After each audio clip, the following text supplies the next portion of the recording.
Where does the word religion come from?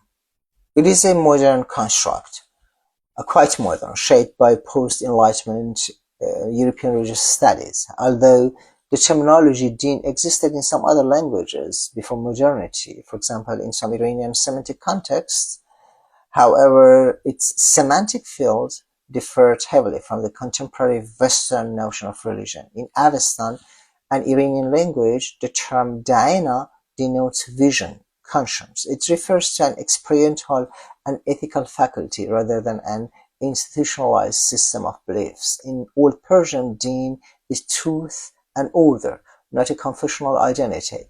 In Middle Persian, deen signifies religious law, tradition, and so on, yet still conveys right, insight, moral order rather than religion in the modern sense of the word. In Imperial Aramaic, deen means law, judgment, justice, or legal decision.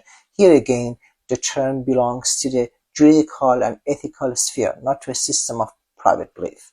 Only later, under Islamic influence, did Arabicized term deen absorb a broader confessional meaning. Even in the Quran, in the Quranic context, it continues to oscillate between judgment, obligation, and divine order.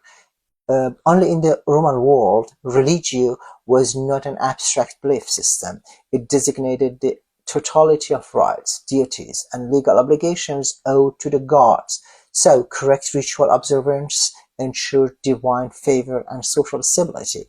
Etymologically seen, religio derived from the word religere or religare, to observe, to bind, stressing discipline and obligation rather than inner conviction. Christianity subsequently appropriated and somehow reshaped this terminology. So the term religio came to denote duties towards God, worship, and monastic life, giving rise to the categories such as religiosi, which means nuns, monastery nuns. And its usage was codified in clerical context and church law.